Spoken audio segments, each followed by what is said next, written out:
Alina kids.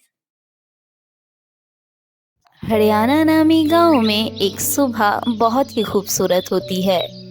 इस गांव में हर एक सुख शांति से जीता है, मगर इसी गांव में पायल की एक छोटी सी झोपड़ी भी होती है, जहां पर पायल अपने पति गुल्लू के साथ रहती है। अरे जी, सुनते हैं आप? उठ भी जाओ। क्या तुमने काम पर नहीं जाना? क्या कुछ कमाने का भी पता है या सिर्फ खा खा के पेट बढ़ाने का ही पता है तुम्हारे? क्यों उठा रही हो इतनी सुबह सुबह मुझे? गोलू, सुबह सुबह? अब तो आधा दिन गुजर चुका है। उठ भी जाओ अब, और कुछ काम धंधा भी ढूंढ लो। पता नहीं वो कौन सा कमबख्त दिन था जब मैंने तुमसे विवाह रचाया था। पायल की डांट सुनकर गुल्लू पर कोई असर नहीं होता और वो सीधा घर से बाहर चला जाता है। मुझे तो इतनी ज्यादा भूख लग रही है, क्या करूं मैं? चलो बाजार जाके कुछ मजेदार खाता हूँ। गुल्लू को सोने और खाने के अलावा कोई काम नहीं सूझता था। वहाँ पर पायल अपनी जिंदगी को कोस रही होती है। गुल्लू को पता नहीं कब अकल आएगी। हर रोज बाहर जाकर सिर्फ आवारागर्दी करके आ जाता है। पता नहीं कब तक मैं अकेली ही इस घर का खर्चा चलाऊंगी। अगर बाबूजी मुझ मजबूर न करते तो मैं इस नासमझ इंसान से कभी भी विवाह न करती। इससे विवाह करके तो मेरी पूरी जिंदगी तबाह बर्बाद हो गई है। ना ही तो गुल्लू के पास कोई काम धंधा है और ना ही कभी मिलना है उसको। बस हर वक्त अपना ही पेट भरने की लगी रहती है। ये वो वक्त था जब पायल की शादी उसके बाबूजी जबरदस्ती गुल्लू से करवा देते हैं, और शादी होने के बाद से लेकर आज तक पायल रो ही रही होती है। इतनी तेज भूख लग रही है, मुंह तो कर रहा है गर्मा गर्म समोसे खाऊं। अरे ये इतनी प्यारी समोसों की खुशबू! लगता है चच्चा छम्मा ने दुकान खोल ली है और अब समोसे तल रहे हैं। चलो चल के खाते हैं।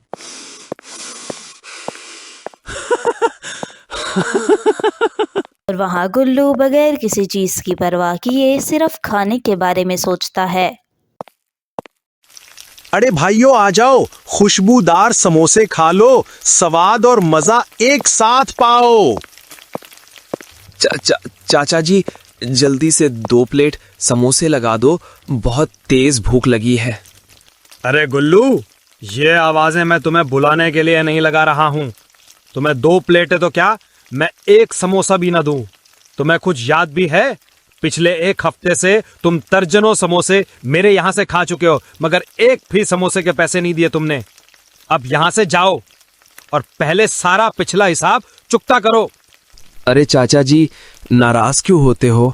बस मुझे समोसे खिला दो। मैं वादा करता हूँ कल जरूर सारी रकम चुका दूंगा।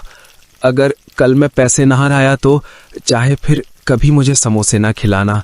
बस आज मेरे हाल पे दया करो चाचा जी। अच्छा ठीक है, पर ये आखिरी मर्तबा है, इसके बाद 1 समोसा नहीं दूंगा। ठीक है चाचा जी, मैं समझ गया। यूं गुल्लू समोसे वाले के तरले मिन्नतें करता है ताकि उसको कुछ समोसे खिला दे। और वहाँ दूसरी तरफ पायल जलेबियाँ तल रही होती है ताकि इनको बनाकर बाजार में बेचकर कुछ पैसे कमा सके। पायल की आंखों में आंसू और दिल में नाउमीदी होती है। वो जलेबियाँ बनाते बनाते उसी दिन को कोस रही होती है जिस दिन उसका विवाह कम अकल गुल्लू के साथ हुआ था। गुल्लू पायल से उम्र में भी छोटा होता है और कम अकल भी बहुत ज़्यादा होता है, और तभी से पायल अपनी ही जिंदगी को कोस रही होती है। और दूसरी तरफ गुल्लू पेट भर के समोसे खाकर घर जा रहा होता है, और पायल भी जलेबियां बेचने के लिए अपनी टोकरी तैयार कर चुकी है। पायल भी जलेबियों की एक टोकरी तैयार करने के बाद सोचती है, ये जलेबियाँ कुछ कम लग रही हैं। ऐसा करती हूँ, थोड़ी और जलेबियाँ जल्दी से तल लाती हूँ। अच्छा है, थोड़ी बिक्री भी आज ज्यादा हो जाएगी। अगर ज्यादा जलेबियाँ बेचूंगी तभी तो गांव वालों को इसका मजेदार स्वाद पता चलेगा। जल्दी से रसोई में जाकर थोड़ी और जलेबियां तल लेती हूँ, फिर सारी जलेबियां एक साथ ही बेच ये आऊंगी। सोचकर पायल जलेबियों की बनी बनाई टोकरी वहां रखकर थोड़ी और जलेबियां बनाने रसोई घर में चली जाती है। कुछ ही देर बाद वहां गुल्लू आ जाता है। अरे वाह, आज तो लगता है मेरी सुबह गे खुल गई है। इतनी मजेदार गर्मा गर्म जलेबियां, वो भी मेरी आंखों के सामने। लगता है पायल इनको बाजार में बेचने जा रही है। बाजार वालों ने भी तो इनको खाना ही है ना, तो क्यों ना मैं ही खा लेता हूँ।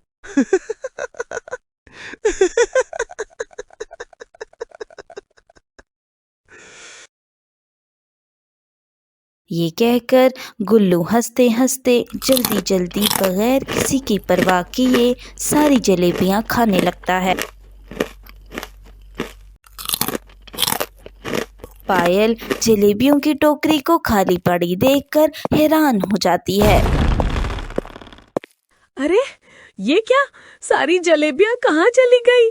अभी तो मैं यहीं पर रख के गई थी, पर अभी सारी की सारी गायब भी हो गई। गुल्लू का, ये जरूर गुल्लू का ही काम है। अरे खुदाया, ये ना समझ मोटा लड़का आखिर मेरा ही पति बनना था। मेरी तो किस्मत ही खराब है जो मेरी शादी इस कम अकल से हो गई है। जलेबियों की टोकरी को खाली पड़ा देखकर पायल को गुल्लू की इस हरकत पर बहुत ही ज्यादा गुस्सा आता है और वो अकेली खड़ी गुल्लू को कोसती रहती है और साथ ही अपनी किस्मत को भी। प्यारी बहनों और अजीज भाइयों, आ जाओ, गर्मा गर्म और ताज़ा तरीन जलेबियां खा के जाओ। एक मर्तबा खाएंगे तो दीवाने हो जाएंगे। मीठी और मजेदार, बहुत ही स्वादिष्ट और खुशबू में भी सबसे बढ़कर है ये जलेबियां। आ जाओ बहनों, स्वादिष्ट जलेबियां खाओ। यूं पायल अपने ही गांव में जलेबियां बेचने के लिए जगह जगह पर फिरती रहती है, मगर काफी देर फिरने के बाद पायल की जलेबियां कोई भी लेने नहीं आता। इसीलिए पायल अपने गांव से निकलकर पास वाले गांव में जाने के बारे में सोचती है और अब वो अपना गांव छोड़कर दूसरे गांव में पहुंच चुकी है। गांव वालों, सुनो सुनो, देखो नई जलेबियों वाली आई है। ये नया जायका एक बार खा के देखो, मजा ही आ जाएगा। आप सबके गांव में नई जलेबियों वाली आई है। बिल्कुल कम दामों में जलेबी खा के जाएं। ओए जलेबियों वाली, जरा बात सुनो। जी, ये गर्मा गर्म बहुत ही स्वादिष्ट जलेबियां हैं। देखने में तो अच्छी लग रही हैं, खुशबू भी अच्छी है। अच्छा चलो ऐसा करो, मुझे ये सारी ही जलेबियां दे बढ़ो। वैसे भी अभी मेरे घर में मेहमान आने वाले हैं, उनके एहतमाम के लिए कुछ तो चाहिए ही होगा। ये सारी जलेबियां 100 रुपए की होंगी। सारी जलेबियां एक साथ बेचकर पायल को यकीन ही नहीं आता और पायल खुशी खुशी उस महिला को अपनी सारी जलेबियां 100 रुपए में बेच देती है। अगर वापस अपने गांव तक आते आते पायल को रात हो जाती है।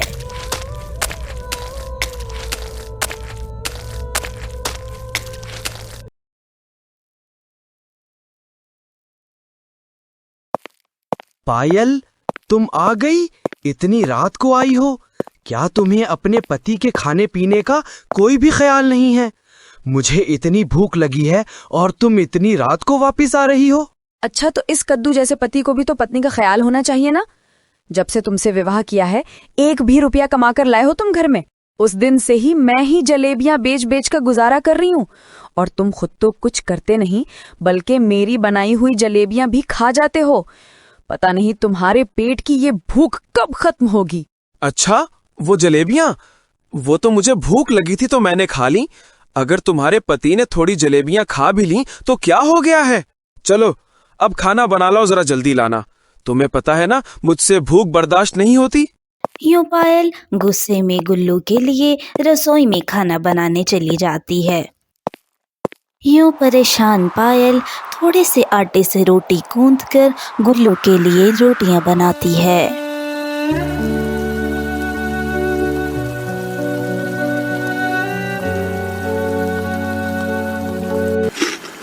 और वहाँ गुल्लू जल्दी जल्दी सारा खाना खा रहा होता है।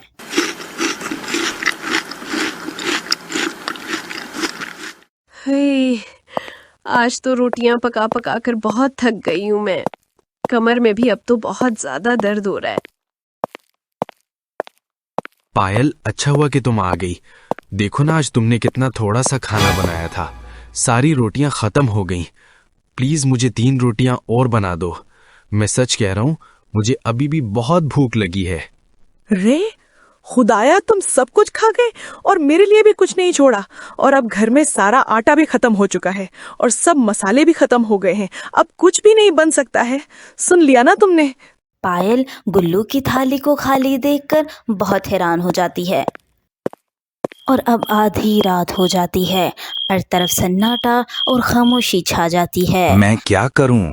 मुझे तो अभी भी बहुत भूख लगी है। मुझे क्या करना चाहिए? और मेरे पास तो बिल्कुल भी पैसे नहीं हैं। कल तो समोसे वाले चच्चा ने मुझे एक भी समोसा नहीं देना। समोसे वाले का पिछला उधार भी तो चुकाना है ना। हाँ, मुझे याद आया। आज पायल सारी जलेबियां बेचकर घर आई थी। इसका मतलब है कि उसने अच्छे खासे पैसे कमाए हैं आज। चलो चलकर देखता हूं उसने सारे पैसे कहाँ रखे हैं और मैं उन्हें चुरा के ले जाऊंगा और समोसे वाले चच्चा को 2 महीने के पैसे एक साथ दे दूंगा और पूरे भरपूर मजे से समोसे खाऊंगा। अब मुझे ऐसा करना ही पड़ेगा, वरना मैं भूख से तड़प तड़प के मर जाऊंगा। ये सोचकर गुल्लू रात के अंधेरे में पायल के पास दबे पैर आता है और कमरे में आते ही वो देखता है कि पैसे तो पास में रखी मेज पर पड़े हैं। वो मन ही मन सोचता है, वाह गुल्लू, तेरी किस्मत तो बहुत ही अच्छी है। तुझे तो खजाना ढूंढने की जरूरत ही नहीं पड़ी। खजाना तो मुझे सामने ही मिल गया है। वैसे किस्मत हो तो गुल्लू जैसी। और यूं अगली सुबह हो चुकी है।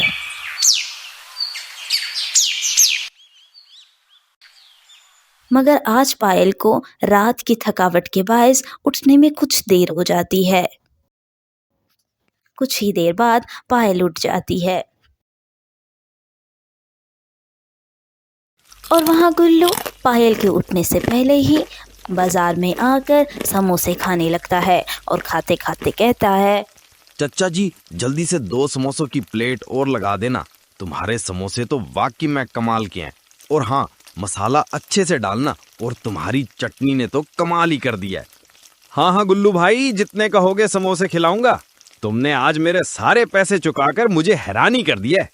और लो गुल्लू भाई, जितने चाहे खाओ और बार बार आओ। वैसे गुल्लू भाई, आज तुम्हारी क्या कोई लॉटरी निकली है? रोज तो तुम्हारे पास पैसे होते नहीं। गुल्लू के पास पैसों की कोई कमी नहीं है। तुम यही समझ लो कि मेरी लॉटरी निकली है। बस तुम जल्दी से 2 प्लेटें और लगाओ। यूं गुल्लू समोसे खा खा कर हंस भी रहा होता है और खा भी रहा होता है, मगर उसे किसी की भी कोई भी परवाह नहीं। ये जरूर गुल्लू का ही काम हो सकता है। रात को मैं बहुत थकी हुई थी, इसलिए पैसे संदूक में नहीं रख सकी, तो गुल्लू ने उठा लिए। उसकी इतनी मजाल, गुल्लू को बाहर जाकर देखती हूँ। हो सकता है अभी उसने पैसे खर्च ना किए हों और वो पास में ही कहीं हो। ये सोचकर परेशान पायल गुल्लू को ढूंढने के लिए चली जाती है ताकि अपनी मेहनत से कमाई हुई रकम गुल्लू से वापस ले सके। वो जल्दी जल्दी पूरे गांव में गुल्लू को ढूंढने के लिए चली जाती है।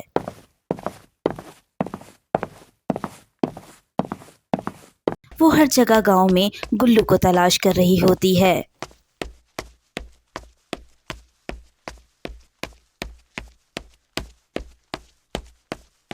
वो जंगल में देखने के बाद तुरंत ही बाजार में आकर गुल्लू को तलाश करती है, मगर गुल्लू उसको कहीं पर दिखाई नहीं देता। पायल और परेशान हो जाती है। अब मैं क्या करूंगी? अब मैं जलेबियां बनाने के लिए सामान के पैसे कहाँ से लाऊंगी? घर में तो सारा सामान भी खत्म हो गया है और गुल्लू का तो बिल्कुल भी शर्म नहीं आती। वो मेरे पैसे चुरा कर ले गया है और पता नहीं अब कहाँ चला गया है। पायल रो ही रही होती है कि इतने में एक व्यक्ति अचानक उसके सामने आ जाता है और कहता है, क्या हुआ है बेटी, रो कुन रही हो? आप कौन है? मैं तुम्हारी मदद के लिए आया हूँ। तुम रो कुन रही हो? मेरी शादी मेरे बापूजी ने जबरदस्ती एक कम अकल से करवा दी है। उसको खाने के अलावा कुछ नहीं आता और उसने मेरी मेहनत से कमाए हुए पैसे भी चुरा लिए हैं। अब मैं जलेबियां कैसे बेचूंगी? रो मत और ये मटका अपने साथ ले जाओ। ये कोई साधारण मटका नहीं है, ये एक बहुत ही खास मटका है। तुम जो कुछ भी इस मटके से मांगोगी, ये मटका उसी चीज से भर जाएगा। हाँ, मगर याद रहे, ये मटका तुम्हें पैसे नहीं देगा। और अगर तुमने कोई भी चीज मांगने में गलती से भी लालच की, तो ये मटका तुम्हें बहुत बड़ी सजा भी दे सकता है। इसलिए सुरक्षित रहना और इसको सोच समझ कर इस्तेमाल करना। ठीक है, मैं इससे पैसे नहीं मांगूंगी, बल्कि जलेबियां मांगूंगी ताकि उनको बाजार में बेच सकूं और बिल्कुल भी लालच नहीं करूंगी।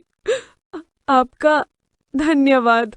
ये कहकर व्यक्ति अचानक गायब हो जाता है। पायल ये देखकर हैरान हो जाती है। तुरंत ही वो मटका उठाकर अपने घर की ओर चल पड़ती है।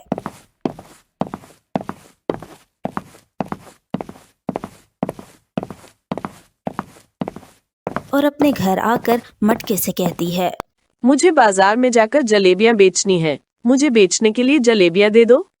एक ही लम्हे में पूरा मटका जलेबियों से भर जाता है। ये देखकर पायल की हैरानगी की इंतहा नहीं रहती।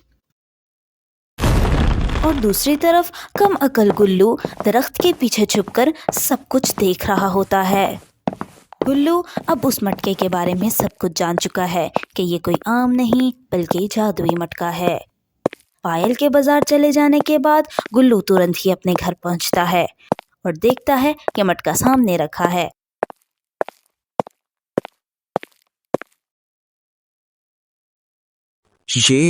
हाय, ये तो है जादुई मटका। पायल तो मुझे पागल लगती है, थोड़ी सी जलेबियां लेकर चली गई है इस जादुई मटके से। मगर मैं ऐसी बेवकूफी बिल्कुल भी नहीं करूंगा। मैं तो इस मटके से ढेर सारे मालो दौलत मांगूंगा और बहुत सारे मजेदार राजमा चावल और मजेदार मिठाइयां भी। गुल्लू उस मटके को पड़ा देखकर लालच में आ जाता है। चलो प्यारे जादुई मटके, मुझे ढेर सारे सोने के सिक्के और बहुत सारी मिठाइयां और हाँ, मजेदार राजमा चावल भी दे दो बहुत सारे। और मटके से हर चीज बहुत ज्यादा मांगने लगता है। ये कहने के बाद गुल्लू देखता है कि उसके पास तो कुछ नहीं आया। अरे ये क्या, यहाँ तो कुछ भी नहीं आया। मगर अचानक अरे नहीं, मुझ बचाओ, कोई बचाओ, मुझ बचाओ, कोई बचाओ, मुझ बचा लो। ये क्या है?